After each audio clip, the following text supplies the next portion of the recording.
Yo, what up? Welcome back to Sentient Synchronicities. Tonight we're having another actual unique, dedicated episode to, finding the opposite sides of, say, what traditionally is expected in relationships and love and existence and friendships. All of these different ships, like we talk about internships with jobs, with politics, there's courtship. Is the ball in your court? Where are you at? What are you doing? For me personally, it took me my whole life, to be honest, to actually find out whether or not I was even worthy of loving myself, then seeing how to love myself and figuring out how to do that without having somebody else validating that love by loving me. That's something that seems to be very easily confused with people being like, no, I can love myself easily, but I don't want to be egocentric and sit there and be like, I need to love myself because I look better than this person. You start judging in terms of hierarchies. You're always going to find in the Olympics of oppression, you'll find a worse person than you and a better person than you. Now, what do you want to focus on? Do you want to be like, I'm not as bad as this guy, or I'm better than this person? Now, if you look at someone that you used to idealize, somebody who's like a figure, like a person you look up to, let's say, that you really highly respect, that you wish you were like. See, when I grew up, when I was younger and I used to watch, I was more into movies, I was more into martial arts, people I looked up to would have been people like Chow Yun-fat, like Bruce Lee, like Jet Li, different generations but different realities, Jackie Chan, male figures that I looked up to were either martial artists or they were fictional characters. Like I looked up to a lot of characters in Mortal Kombat. I wanted to be like Sub-Zero. That was one of my favorite ones that inspired the Mortal Kombat series. But I wanted to say too specifically, I'd like to dedicate this episode tonight. Like I said, it's a dedicated episode, but it's actually also in response to a conversation I had with Malia today, which I wanted to say mad respect to her for actually making me think in different ways about what relationships do when they take a toll on who we are as a person, what they do to us, how they better us, how they worsen us, how we can have expectations and different realities that affect who we are. And I wanted to say I'm extremely grateful today. Peace, Nature Wolf, mad respect for coming back in. I'm super grateful for any person that's been interacting, that's been there on a beautiful day like this, where it's very easy to fall into aloneness, to fall into solitude, to fall into boxing ourselves, closing ourselves in this box that people have pushed onto us that we don't want to be in the first place. And sometimes we're told that solitude is actually the best way to deal with reality, and we need to learn to love ourselves. But in loving ourselves, we have to learn to be loved by ourselves. We can't just expect that out of someone else. We can't just be like, well, you need to love me so I can love myself and love you. So that was most of my relationships, apprenticeship, was like learning. Funny we're talking about all these ships, like I said, courtship, internship, relationship, friendship, apprenticeship, all these different concepts with ships. It's the different boats that we're traveling on. Merkaba, the space vessel of who we are. The Murakaba, observe, like you observe the sea, mer in French, mer or mother or sea, the ocean, the cosmic goddess, the mother that births us all, Akasha, who births the sun, the stars, the moons, the planets, the nebulas, all the star systems, all the lunar systems. So it's crazy that we exist in this reality and that we have all these different ships we travel on throughout this odyssey in space, the micro, the meso, the macro cosmic odyssey through space. We're on the spaceship or Earth ship space, if you want to put it that way. Invert that, it still makes sense. So, but then that Earth ship, which is wobbling in different directions, spinning around, and has other bodies circling that, we're also circling around. So they're spinning, they're also on different axes of rotation with different, gaseous compositions, different fractal and non-fractal, linear and non-linear compositions, matter, physical matter. So there's that correlates to me because we're like astral bodies. Merkaba is also, it means observe in Arabic, but it also is a Merkaba, a sea, an ocean, Kaaba of lower and higher self, Kaaba in Egyptian. That's the Ka is the higher self, the Ba is the lower self. So when our higher and lower selves mingle together well in a relationship, you have a syzygy. You have what is considered to be the union of two super souls, two super bodies, astral, physical, psychic, causal, subtle, shamanic, all the different levels of the bodies align. And then you can have a true unconditional love relationship. But that's so rare to actually find that most people usually settle for less, and they think, well, the appearance is best. But the appearance usually of somebody who's highly awakened can be erratic, can be chaotic, can be in a situation where they need to find their higher self because they've been abused by other lower selves that haven't that may have the appearance in many cases of, of being themselves, but aren't necessarily like that, like psychic vampires, like someone is devilishly handsome. And sometimes it comes at the expense, especially in patriarchy with machos, at the expense of abusing women. So when women are being abused in the process of being used and commodified, or used for sex, for money, for attention, for this, for that, could be anyone. It's not necessarily women, it could be youth, it could be men, but usually it's women and youth getting abused, and it's the men benefiting from that in a patriarchal system. So what's crazy with all of that is that we're living on this day that's commodified to make us believe that by giving a box of chocolates and a pair of overpriced roses that we're probably going to get specifically on that day chopped down from somewhere that grows them specifically, just like Halloween makes pumpkins and Christmas makes Christmas trees out of an industry, that's built off of this one day, promoting, selling candy, selling costumes, selling Christmas trees, selling chocolates, selling roses, whatever the hell we can do to make this one day profitable for the marketable industry. But remember, it's the whole existence that we're in. It's like every single day of our lives that determines who we are as people, that determines who we are as individuals that are unique, that love each other, that express each other in ways that should not be quantified through money. If you're going to buy gemstone, please don't buy into the diamond industry. If you do, at least try to do it creatively, have a diamond mixed in with some other stuff. If I started showing you that, Ryan, I don't know if you want to hop up and I'm sure you want to hop up, but I'm not sure when you want to, be in on this or not. Anybody else, you're most welcome as well too. But basically, I want to give you a bit of an idea. This is what I did for, the so-called celebration of Valentine's Day, Lupercalia, right? The celebration of the wolves coming together. So I wanted to actually show people quickly what you could do at a thrift store. It's insane what you could find for practically nothing. And I was like, you know what? I'm just going to share this around freely. Like, I share medicines, I share stories, I share marijuana, I share tobacco. I try to share everything I have. And I live in a beautiful lap of luxury to many people, but I'm still living very humbly and very simply. I try anyways, I have some privileges. Sometimes, other times I go back to no privileges, go living in the streets. Sometimes for a bit, I'd go live in a tent if I literally had to, and I've done it slightly before in few situations, for a couple months here and there. But yeah, this is what I found at a thrift store in the last week or two. I just wanted to show this. So check this out. This is some of the beautiful priceless jewelry that's not diamond based, right? So you have like an actual matching 10 karat gold custom pearls, like asymmetrical pearls, 10 karat gold pearl. I found this and a matching bracelet to go with it. They could be tripled up as a triple bracelet. And that was, I think, $10, $8. This is probably worth like a fortune. With the collapse of the diamond industry, this pearls are not as rare as some others. But that's actually, imagine how many pearls had to be harvested inside of oysters for this to be made with a 10 karat gold clasp. That's crazy. This is worth a fortune. You'd pay easily like a couple $100s for this, if not infinitely more, without diamonds being worth what they are. But that's just one little thing. I paid practically nothing for this. Now this is a solid jade bracelet. It's actual real jade. You can see the patterns in it. You see they're asymmetrical. You see how they're made. I paid practically nothing for this one too. Kensington Market. I think I paid $10 for this, maybe for $10. So the amount of jade that's in there, literally this is probably 300, 400 carats of jade. And in diamonds, if this was 300, 400 carats of diamonds, and jade is rarer than diamonds, in many senses considered to be rarer in the world than diamonds. It's not as marketed, but it still is very much so, especially in Asia and in the northwest of this hemisphere. This would be worth a fortune. In diamonds, 400 carats of diamonds, perfectly sphered. You don't want to know how much that would cost.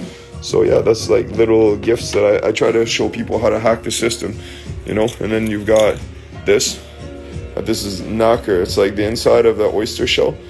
Right? That's actually real, and those are real cubic zirconia. Those are lab-created synthetic diamonds, but they're real. The same hardness, 9.9, the same composition, same everything. This is a 1950s classic clasp. This is actually stamped too. It's sterling silver for the clasp, but then it's actually old school clasp. And this is beautiful, beautiful bracelet. It was made in the 1950s for really rich, opulent people, but then it goes into a thrift store. And I copped this back for, should I pay for this? I think I paid $40. But it's still, it was on sale, it was worth a lot more than that. And you can imagine the nacre on there from the shell, the abalone itself that's carved on both sides, and it's symmetrically made, plus the silver, plus everything. It's crazy. Like this would be worth a fortune. You know, that's like one of those super rich. Like if that was not, cubic zirconia. No, that one is a nacre. It's like the inside of the shells. But the opal, let me see if do I have opal in here? No, but I have another. See this bracelet? It's like carved out of pure, semi-precious. Like it's kind of like an agate. It's like an orange agate. But this is like solid bracelet, you know? Well, abalone. Yeah, the other one, actually I have an abalone one that's more translucent. That one's one of my favorite bracelets. This is an abalone sterling silver, heavy sterling silver bracelet carved in South America somewhere. It's abalone. I paid probably like $20 for this. And look, this is like, you can see the translucent sheen on that. These are hand carved heads, right? That's probably like, I don't know, maybe like 75, 80 carats in there in total of abalone. The other one is nacre, I think, from the inside of a shell, but this one's actually abalone. So these are my gifts to people for if you want to come through, come check this out. All right, and this one is I think this is like not lapis lazuli, but it's another type of thing. Stone that's kind of like abalone. And this one's made in Mexico too. Yo, Fibonacci and ammonite. Oh yeah, ammonite. And amalite and ammonite. They're both of those like two complementary opposite stones. Ancient stones. Really beneficial.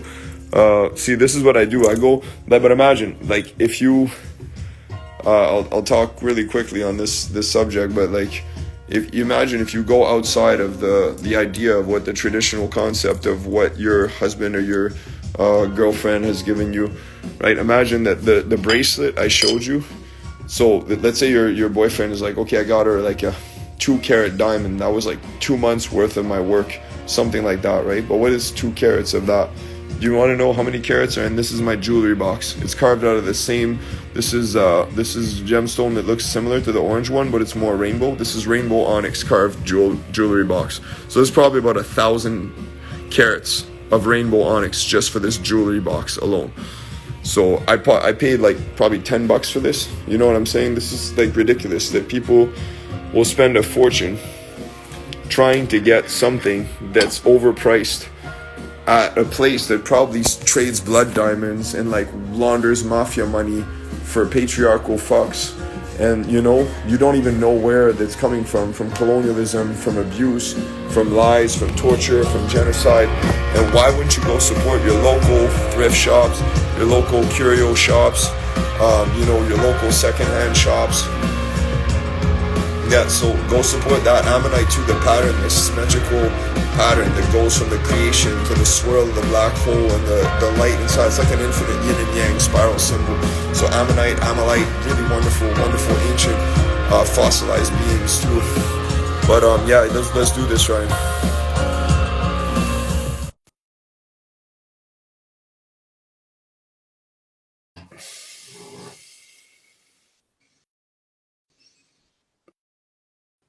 Yeah, I'm gonna go grab myself a smoke break too for a second.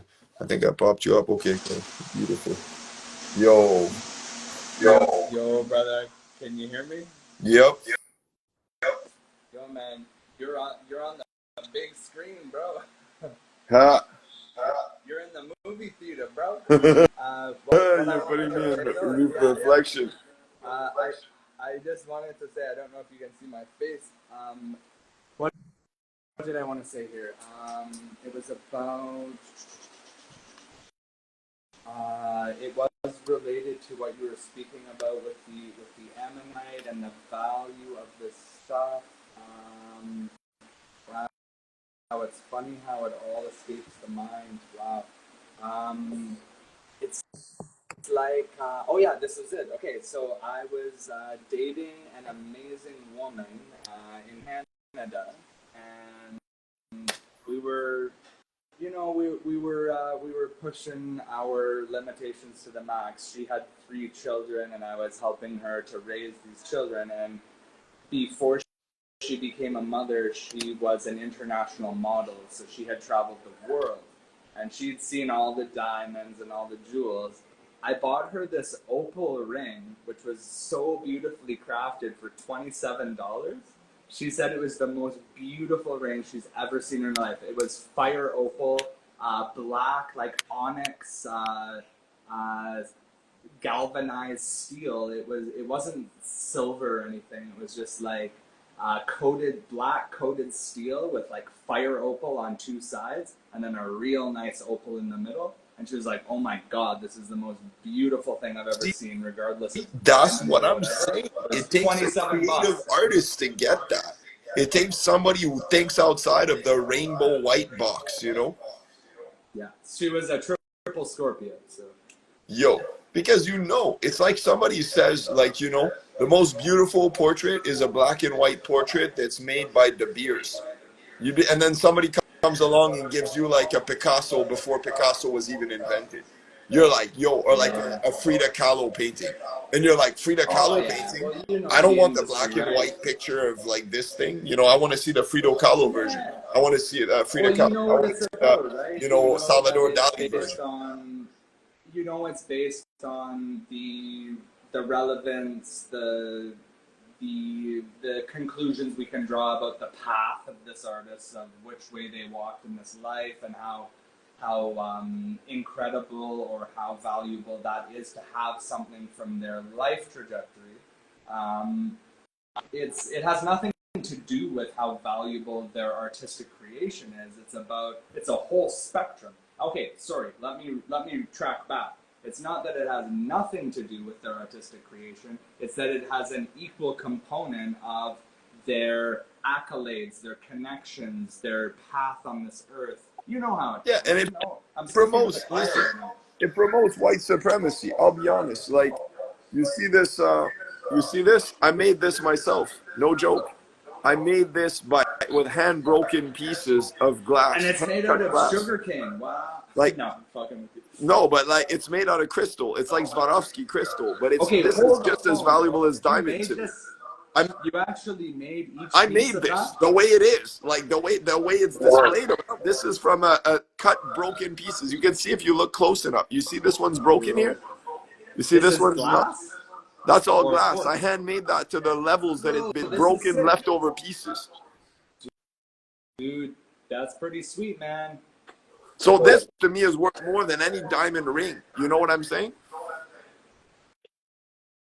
You know, I had this crazy feeling right before I came on. Like I was having this like pre-migraine. I'm like, no, wait, what the fuck? Fight through it, right? I knew I had to be somewhere, and I didn't know what. Right? It clicked. I checked my phone. I'm on this live just now. Yo, Migraine's cleared Bradford, you up. have no idea. Ancestors been calling, bro. You have no idea the shit that I've been through. Yo, peace, Rad Girl. It's a pleasure to meet you in here too. It's a pleasure to see so many people. Like it's dope as shit to see like people coming back out for the lives, Because by the end of it all, there's like hundreds of people that cycle through. But then we just chill around and we do what we do. But look at this. Look at the pattern. How could you beat that? Who gets that on a diamond ring? Who gets that type of illumination on a diamond ring? You know what I mean? That's like I get like the full spectrum experience from like just glass that cost me about $20 to make. I bought broken pieces of glass for like 15 bucks, I think, at a thrift store, maybe $20.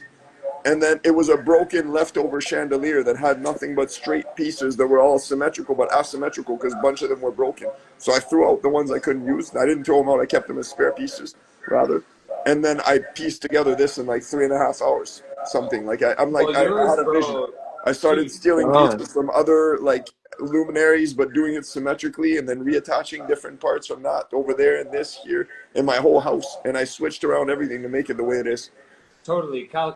The chandelier you made is like pure crystalline pineal gland perfection. It's a living mandala I'm what a you smoke to created. Do Yeah, you and look, have any collection of the? Oh, go for it. Yeah. no, this is where I stole the crystal drops, the teardrops that are up there, hanging from the bottom. I stole them from this pendulum here, from this balance, this scale, and this is a crystal scale too that's made out of copper. So imagine that's one of the gifts that I was given. Me and White Widow were given that for our wedding gift. And this is like, look, there's a bunch of like semi-precious stones and things in here. I got all those for like $1, $2 each. And this is handmade out of pure onyx in Mexico, right? Like onyx, handmade hecho in Mexico. Dude, onyx So is underappreciated, man. Everyone's into the obsidian, exactly. but dude, onyx is Yo, special. how much is onyx? What is a diamond? Onyx contains the whole spectrum. Why would onyx? Because it's black, it's demonized. But imagine how many carats of onyx are in that. That's a massive full-size cigar ashtray that's carved out of pure onyx stone, probably 2,000, 3,000 carats of onyx. Well, yo, speak on this because this is going to go into your ninja qualities. So please, Kalki, speak on this one. I'm sure you've heard of the Japanese tradition. If a fine piece of pottery or something is broken, they seal the breaks with gold. Yeah, kintsugi. And they celebrate the break. Kintsugi. I Can you believe Son of speak on Saturn that, actually has an album on that, but I don't know if it relates to the Japanese concept or it's cultural appropriation. To me, it depends who's doing it. But I agree. But the Beautiful, concept beautiful of making a concept. blessing out of a curse, right? Yeah, no joke. Yo, look at this. I'll show you another one that I forgot to pull out of here. This one is going to be the most enigmatic, but if somebody can guess what this is, I'll give you a chance. Tell me what you think, because it's I'm an gonna do easy it. one to misguess, but guess this one. This is This is handmade moonstone. silver. No, No, but well, close. the I mean, it's jewel. yes. I'll give you a big Uh, hint. It's one of the rarest. Technically, it's the rarest jewel in the world.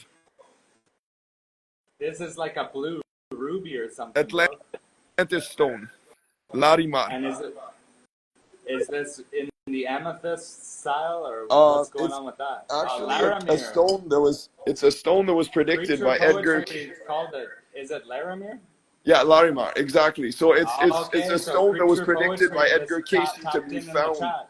in the remnants of Preacher Atlantis Islands, poetry just called it. and this was found in Haiti, like on the other side of Haiti. I don't like to call it Dominican Republic, but it should all be Oh Haiti. shit! You know what I mean?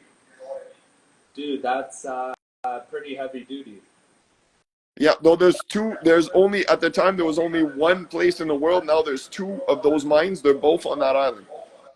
So wait, Kalki, can you confirm this one sentiment here? Are we getting stoned right now?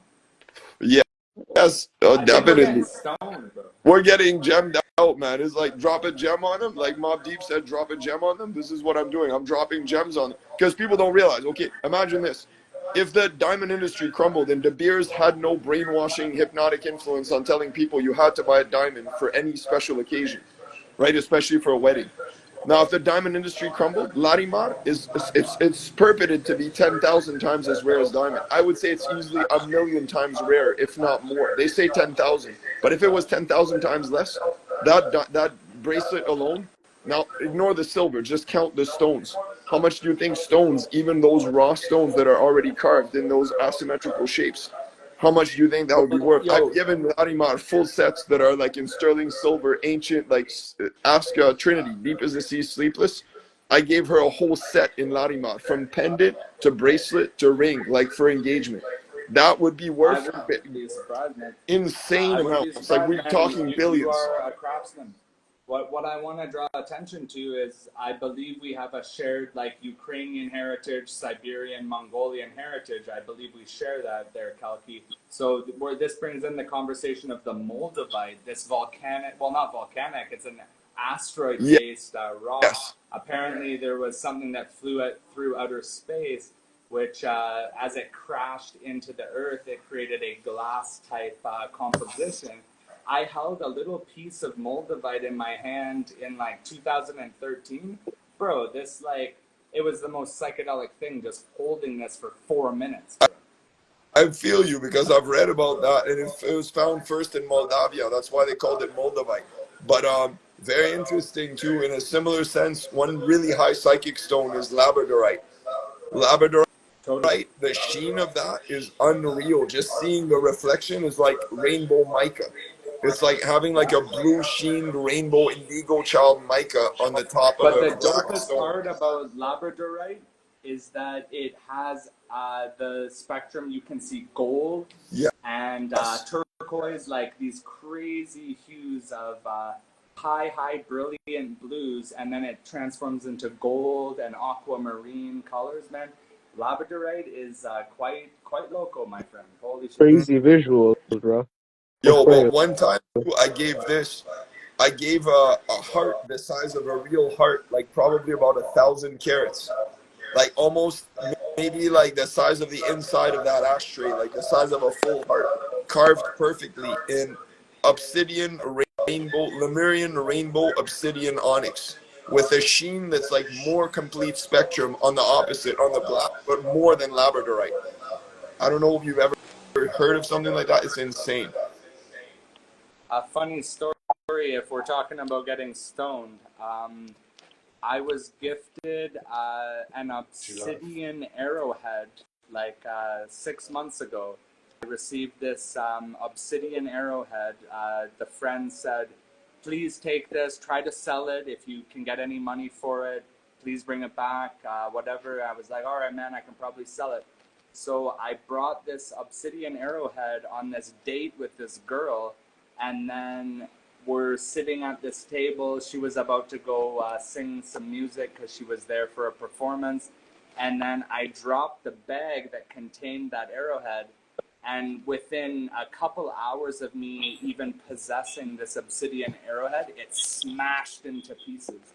So the obsidian, it has a very, you can't mess with it. You know, No. if it comes into your life, it's like, it does hold a transformative quality that people really don't understand, you know?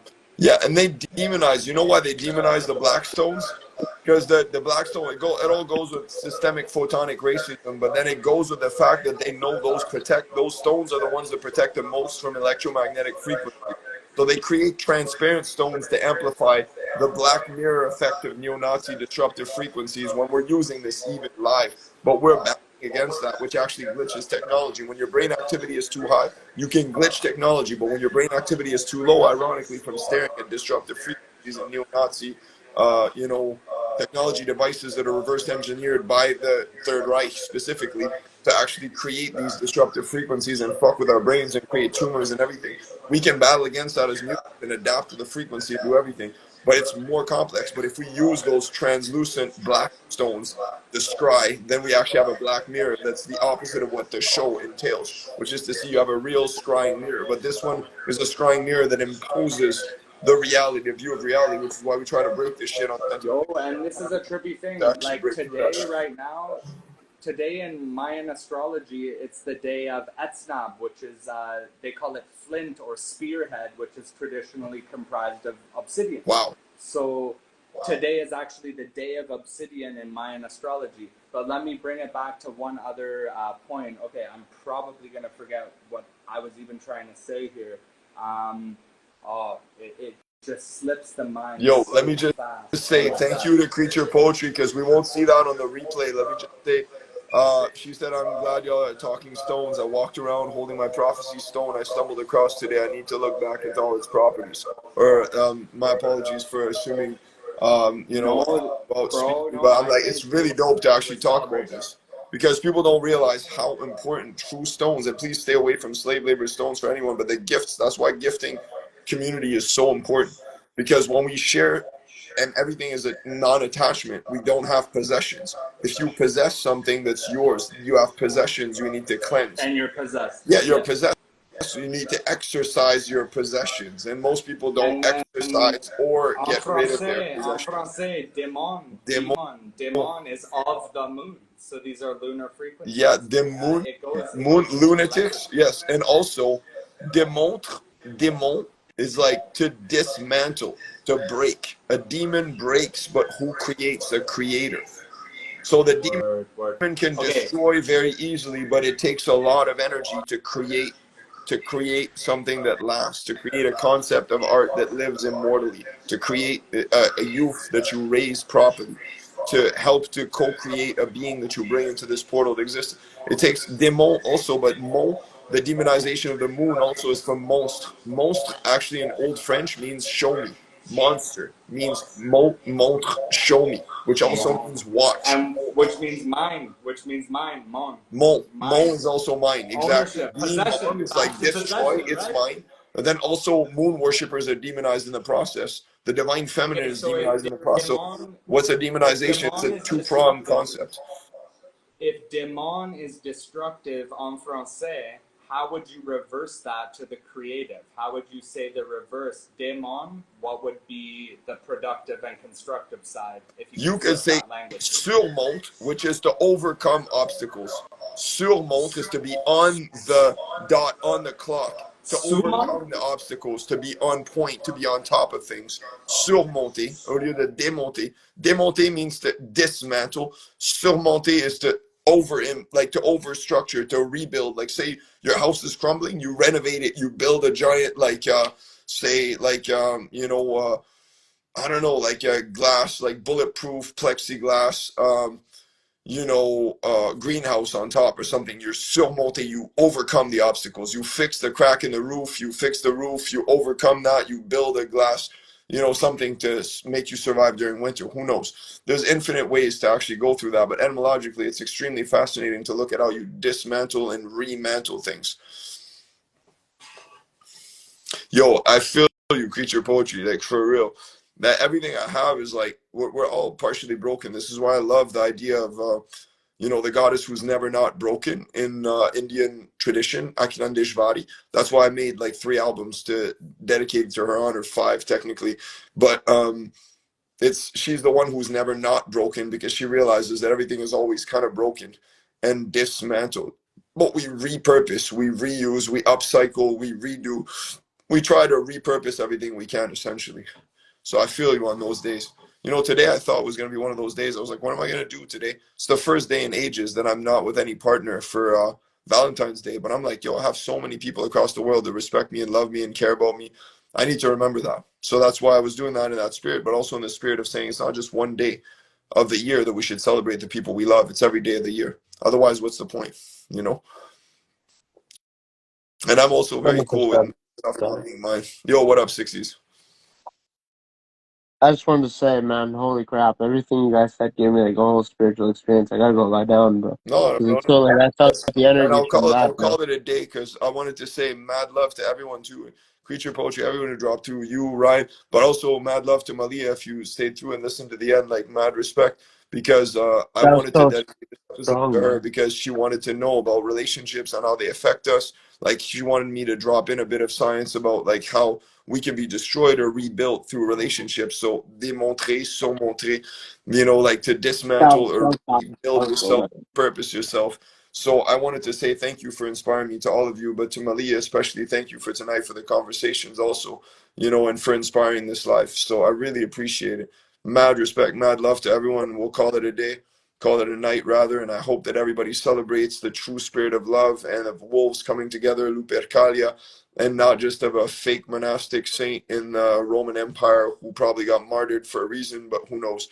Anyways, mad respect. Please don't just drink green beer on St. Patrick's. Demonize the motherfucker that was drowning the elves and the fays and destroying the Gaelic people that were resisting the Catholic Church. Fuck a fake St. Patrick. Fuck a fake St. Valentine. Fuck all the conceptions that we have about shoving bread up a turkey's ass for Thanksgiving or Christmas. Fuck all this nonsense of corporations, capitalism, colonialism, all these isms. Fuck them all to death. Anti everything that doesn't make sense to Mother Nature Let's and the Book of Life. do anarchism, bro. That's the one that's a good ism. Anarchism, anarchy, straight up, anarcho-communism. Those are good isms. There's good isms, bad isms, there's evil isms, there's this and that. But you're right. Good point. Thank you You for gotta bringing pick your that up isms, with right? Some people like anarcho safety net, right? me. Like private charity or whatever you want to call it, because they contend with Wall Street pretending to have a backbone and have a heart, even though they don't. They have to pretend, right? They have to give back something. So it's funny to watch these snakes contort in circles, biting their own. It's Yeah, the Ouroboros. funny thing on the opposite side of that too, snakes represent Nehesh, which in Aramaic, as you might know, from that background, actually means wisdom as well. Nehesh means wisdom and Yes, so the snake represents acidic wisdom, which could be like alkalinizing wisdom, like putting like a slice of lime or lemon in water and alkalinizing it with acidity. So acidic wisdom and basic wisdom, which is First Nations, First Peoples, the most ancient traditions, Buddhism, Taoism, Eastern philosophies, that's basic. Acidic tries to go against it, but we need a balance of both to maintain an alkaline equivalent very well said. balanced Like pH, which hot should be sauce around 7. too is acidic technically, but it's also very good for you. Ideally, the ideal pH for the human body should be above 7.8, should be about the same as the Schumann resonance frequency of the Earth, which should be 8.17 pH and hertz in frequency. And then boom, you got base shamanic to jump to tirthankaric, and then doof, you got ultimate alkalinity, almost pure spiritual etheric beings, You can have levitation, aerokinesis, time travel, remote viewing, telepathy, telekinesis, but that's hypothetical, mythological, fantastic. But we can get into explaining that metascientifically too. We'll get into that in the next episode. We always Nice do that kind of one. shit. So, yo, mad respect. Always Peace. a pleasure, Kalki. See you soon. Yo, likewise.